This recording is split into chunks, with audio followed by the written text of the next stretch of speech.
सांस्कृतिक कार्य विभागाचा हा प्रस्ताव आपण पहिल्यांदा केंद्र सरकारकडे पाठवतो, केंद्र सरकारकडे पाठवला आणि केंद्र सरकारच्या माध्यमातून 13 राज्याचे 44 प्रस्ताव हे युनेस्कोच्या यादीमध्ये पाठवण्यासाठी आले होते। मी विश्वगौरव देशगौरव नरेंद्र मोदीजींना धन्यवाद देईल की त्यांनी या 13 राज्याच्या 44 प्रस्तावापैकी महाराष्ट्राचा छत्रपती शिवाजी महाराजांच्या पावन स्पर्शाने पवित्र झालेल्या या गडकिल्ल्यांचा प्रस्ताव हा आपण युनेस्को मध्ये पाठवला।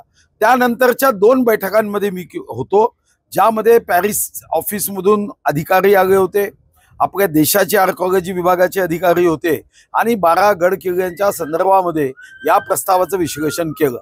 त्यानंतर आमचे राज्याचे मंत्री आशिष शेलारजी यांनी यासाठी प्रयत्न केला, माननीय देवेंद्रजींनी प्रयत्न केला, माननीय एकनाथ शिंदे साहेबांनी प्रयत्न केला। जेव्हा माननीय एकनाथ शिंदे साहेब मुख्यमंत्री होते तेव्हा हा प्रस्ताव मी पाठवला होता आणि आता त्याला मान्यता मिळाली। यातून निश्चितपणे आपल्या 12 गडकिल्ल्याची माहिती जागतिक स्तरावर होईल। छत्रपती शिवाजी महाराजांचा पराक्रम जो चाणक्याने म्हटलं होतं की 2000 वर्षाच्या अगोदर राजा कसा असावा, तो 2000 वर्षानंतर आपण शिवबाच्या रूपात पाहिलाय। या गडकिल्ल्यांवर आणि सुदैवाने कालच मी अशासकीय विधेयक सुद्धा मांडलं की या गडकिल्ल्यांवर मद्यप्राशन करणे किंवा अशा पद्धतीच्या या गडकिल्ल्याचा जो सन्मान आहे या सन्मानाला बाधा पोहोचेल अशी कृती करणे यावर कडक कारवाई केली पाहिजे, कायदे केले पाहिजे, कायद्यात जबर शिक्षा केली पाहिजे।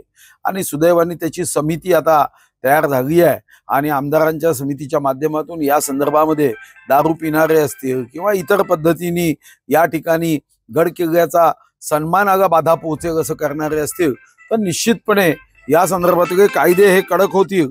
आणि मला विश्वास आहे की जागतिक वारसा नामांकनामध्ये आमचे गडकिल्ले आले आहे। 12 पैकी 11 तर महाराष्ट्रात आहे आणि एक तामिळनाडूच्या जिंजी हा तामिळनाडूमध्ये आहे। हे 12 गडकिल्ले हे आमच्या राज्याचे पराक्रमाचं वैभव जगभर पोचवेल याबद्दल माझ्या मनात शंका नाही।